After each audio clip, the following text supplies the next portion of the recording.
Idurre Eskizabel eta Beñat Irasuregi. Jura.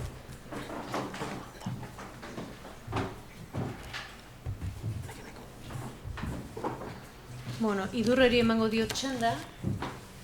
Idurre kazetari eta antropologoa eta gaur egun EHUko irakaslea.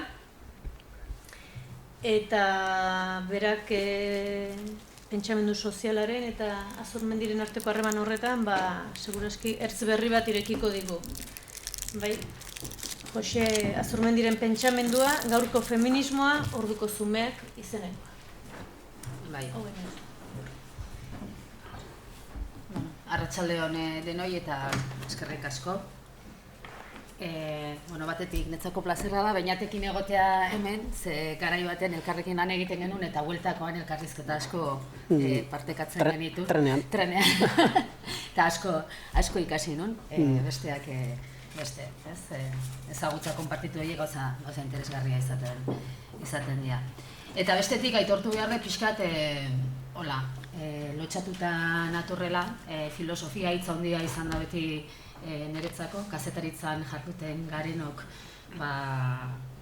danean lardaskan, baino sakonean ez errez, eta adirudez, filosofiak justu kontrakora garamatzala, sakontasun horretara. Baina, lotxarena nunbait repartoan justu xamarre iritsi zitzaidan, eta orduan ausartu egin naiz ona etortzera. Eta pixka bat, Jose Azurmendi bidelagun hartzera azken aldi luze xamarrean nik neuk eta beste batzuekin hor bueltaka nabilkigun gai bati heltzeko, eta da feminismotik nola hurbildu nazioagintzara. Justu titulu hori jarri diot, orain dakardanari, feminismotik nazioagintzara hurbilketa bat, Jose Azurmendi bidelagun. Lehendabizi hori kokatu nuke, ez? Uste dut egindakoa baino gehiago pentsatu beharko genituzkela feminismoa eta naziogintza elkarrekintzan. Abiatzeko. Kasualitatez, eren egun, Karmele Jaio Kaozaon egin zioten elkarrizketa batean, oso modu bikainan laburtu zidan nik esan nahi nuena, ez? Esan zuen, berdin da aberriaz ari zaren edo maitemintzeaz genero arauek dena zeharkatzen dute. Bai? Beraz, helduleku hori hartuta. Aberriaz, nazioaz, asko pentsatu da gure herri honetan. Asko idatzi da. Eta esango nuke gainera, besteak beste, aberriaz, nazioaz, hainbeste pentsatzeak eraman gaituela edo ekarri gaituela gaur arte herri gisa irautera, ez? Edo, oraindik ere, milaka jenderen gogoa, ez gogoan bakarrik, baizik eta baita ere bizi praktiken parte batean Euskal Herri bat egikaritzera, ez? Eta gainera, pentsatze hori ez da limbo batean egin, baizik eta espazioan eta denboran ondo kokatuta, ez? Garai bakoitzeko munduarekin elkarrizketan, garai bakoitzeko munduarekin pentsamendu hildo eta praxi politikoekin elkarrizketan. Ez da gauza isolatu bat, modu bakartian egin den zerbait. Esaterako, zenbat ez ote den pentsatu eta idatzi, azken hamarkadetan marxismoa eta nazioaren arteko harremanaz. Aldiz, feminismoarekin elkarrekintzan salbuespen uste dute oso gutxi pentsatu dela. Aberriaz, nazioaz, herrigintzaz. Esango nuke horren zergatik nagusia dela, nazioaz eta herrigintzaz, aberriaz, pentsatu eta idatzi duten horiek, feminismoari ez diotelako aitortu ideologia zutointzaile izan daitekenik. Hau da, mundu bat esplikatzeko paradigma, ezta. Izatekotan ere, albo edo azpipo problematika baten pentsamendutzat edukei dute, ez? Emakumeen gauzatzat. Baina Karmele Jaiok dioen moduan, gaur egun saihestezina zaigu ikustea generoak, sexu-genero sistemaren antolaketa zehatzak, hau da, patriarkatuak eta hartatik eratorritako menderakuntzek dena zeharkatzen dutela.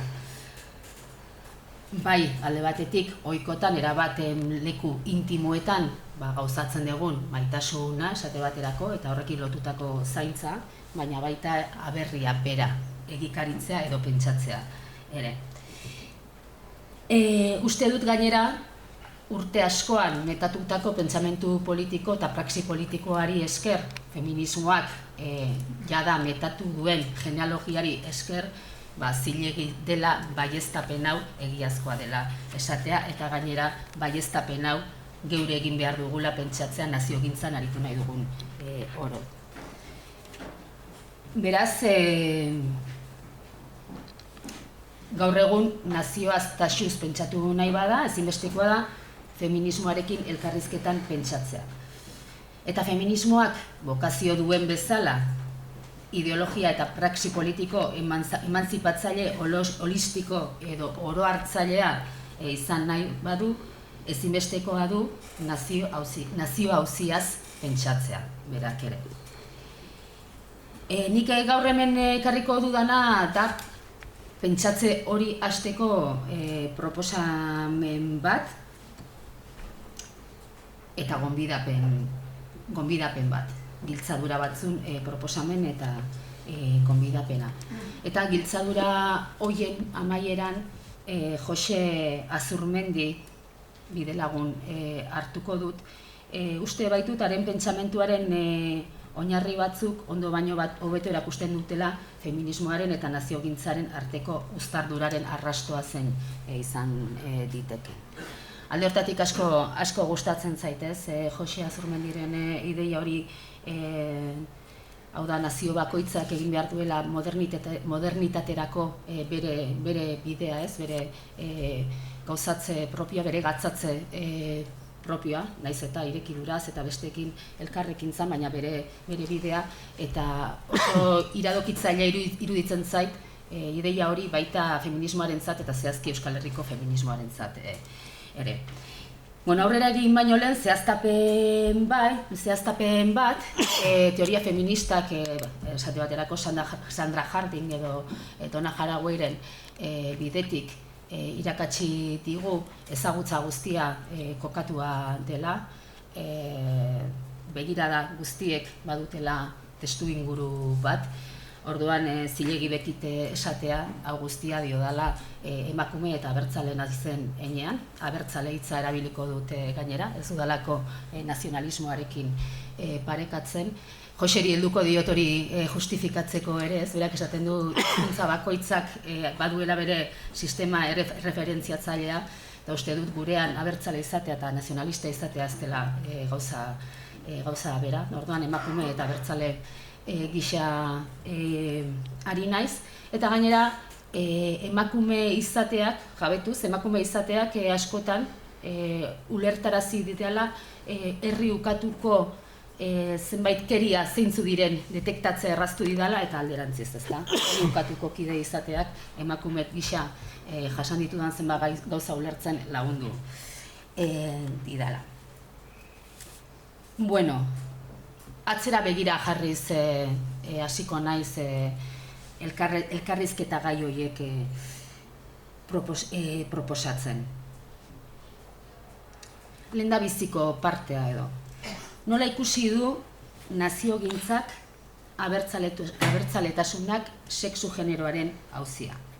Eta Karmele Jaioren baieztapen horretara itzuliko naiz. Generoak dena zeharkatzen du. Baita beraz, aberrigintza ere, baita nazioegintza ere, baita herrigintza ere, nahi den bezala. Baita ere, ondorioz, antiaberrigintza edo herri zapalkuntza ere. baieztapen horretatik tiraka bi gauza ondoriozta ditzaket. Nazioaren eraketa eta berreraketa prozesu etengabekoan beti egongo dela eragiten sexu-genero sistema. Eta beste ondorioa, nazio zapalkuntza prozesuetan etengabe egongo dela eragiten sexu-genero sistema. Nola gertatzen da? Saiatuko naiz hurbilketa bat egiten eta horretarako Miren Jona historialaria hartuko dute lagun. Berak, Euskal Herriko langile klaseak bere identitatea nola eratu duen aztertzeko erabilitako ideia batekin. Berak zehazki 19. mendeko mehatzaldean gertatutakoa aztertu zuen genero ikuspegitik. Nolabait, berak hor potatzen duen hipotesia da, hor sortzen ari zen langile klase eta borrokaren kontra Bilboko burgesiak erabilitako estrategietako bat izan zela bertako sexu-genero sistema auzitan jartzea edo gaitzestea. Beste era batera esan da, bertako emakumeen sexualitatea gaitzetxita nolabait desohoretu nahi zuen kolektibo hori, ezta? Desohoretzen zituen, esaten zuenango emakumea promiskuak eta halako estigmatizatze zera bat egiten zuen, burgesiak, eta horren ondorioz kolektibo guztia jartzen zen hankaz gora, besteak beste gizonen maskulinitatea jartzen zelako zalantza. Haien emakumeak behar bezain ondo zaintzeko gai etzirelako, ezta. Hori 19. mendeko mehatzaldean eta Bilboko burgesiarekin harremanetan. Angela Davisek emakumeak arraza klasea liburuan osantzeko prozesua deskribatzen digu beltzak menperatzeko eta bezatzeko, ez? Nola sexu-genero sistematik eta han ere emakume zein gizonak promiskuitatearekin lotuz eta haien sexu-genero sistema gutxietxiz eta txarretxiz nola estigmatizatzen den eta saiatzen den gutxiesten kolektibo osoaren identitatea. Beraz, orokorrean ausartzen naiz esatera, gure zibilizazio mendebaldar patriarkal honetan behin eta berriro probatu eta frogatutako aspiratze estrategia dela mendean hartu beharreko kolektiboaren sexu-genero sistema gaitzestea. Zehazki, kolektibo horretako emakumeen sexu praktikak txarretxiz eta ondorioz kolektibo horren maskulinitatea auzitan jarriz, ez? Promiskuitatea gainera berdintzen gaitu piztiekin, ez giza izatearekin iaia, ezta? Baina, bereziki emakumeak estigmatizatzen dira gizonezkoak ituan jartzeko. Gizonezkoen ez askitasuna azpimarratzeko. Eta esango nuke, hau, Euskal Herriaren nazio zapalkuntzan oso erraz ikus daitekela historiari bistadizo bat emanez gero, ezta. Ze badakigu Frantzia eta Espainia gure bertsio ofiziala idazten hasi zirenetik nolako irudikapena egin duten euskaldunez eta batez ere euskal emakumeez, ez? Beti ere promiskuitatearekin lotuta Amerika daukagu Kodekalistinusetik hasita Sorginiza daukagu Delangre, irudikapen hori guztia eta gainera gaur egunera arte segitzen duena. Pasaden astean bertan zen, osatu zen Espainiako Kongresua. Horre, El Mundok egin zuen argazki galeria bat, pixka bat frivolitatea edo alinkeriaz hornitzeko albistea edo zera estilismoei buruz, ez? Hango diputatuen talde politikoka, hango diputatuen estilismoak eta aztertuz, ez? Lehendabiziko argazkia zen Mertxe Aizpurua eta Belpozuetarena eta Las Brujas de Innsbruck zen titulua, ez? Eta azpimarratzen zuten itxusitasuna, flekilloen, arazo handia daukago Euskal Herrian flekilloekin, baina flekilloen mozketa, bueno, irudikapen horiek, ez? Itxusi sorgin, ez infollable esateko hitz bat asmatu behar duz, hainbeste esaten digute, ez, ordain bat topatu behar dugu. Baina, bueno, topiko sorta hori behin eta berriro, ezta? Edo nolabait laburbilduz, gainera sorgina hitzarekin laburbildu daiteke. Nola erantzuten dio horri talde azpiratuak? Bueno, Miren Jonak esaten du planteamentu defentsiboetatik erantzuten duela, ez? Defentsa bat egiten du, ez? Eta orduan ohoragarritasuna biderkatuz erantzuten dio horri guztiari. Esate baterako, mehatzaldeko emakume haiek bihurtu ziren edo beraien autoirudia eta beraien lanketa izan zen munduko emakumerik langileenak familiaren gaineko arduratsuenak izatea eta ez? Esango nuke Euskal Abertzaletasunak ere alatsu erantzun diola, ez? Aspiratze estrategia horri eta emakume bertutetsu aratz eta garbirik bada inon hori Euskal Herrian dagoela, ezta.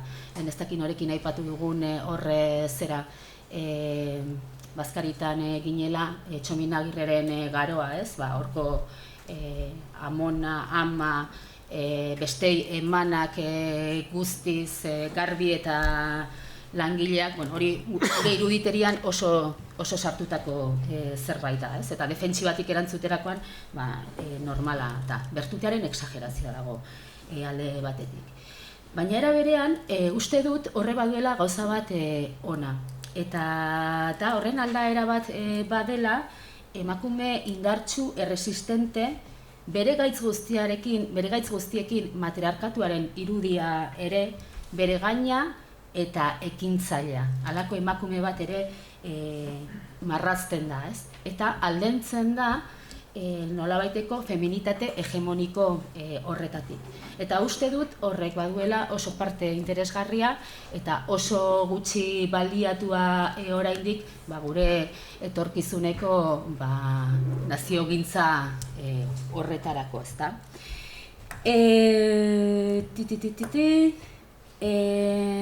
Bueno, sorginaren apropiazio eta esanaitze bat ere badago, behin da berriro egiten dena.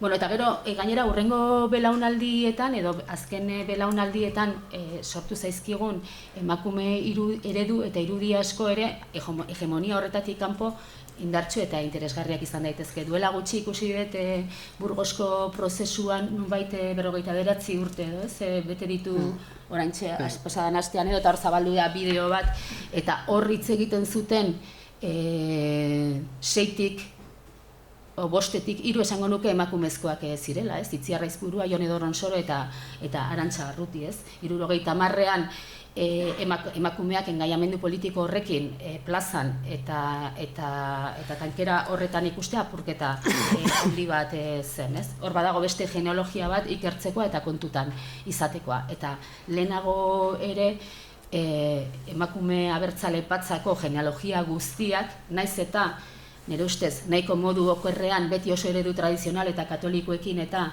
identifikatzen ditugun eta halako mendekotasun batekin, hor ere uste dut badagoela bide bat ikertzeko eta feminismoarekin dialogoan behar baino, jarri duguna baino gehiago jartzeko. Euskal Herriko feminismoak nola irakurri du nazioa? Nekez eta kostata esango nuke.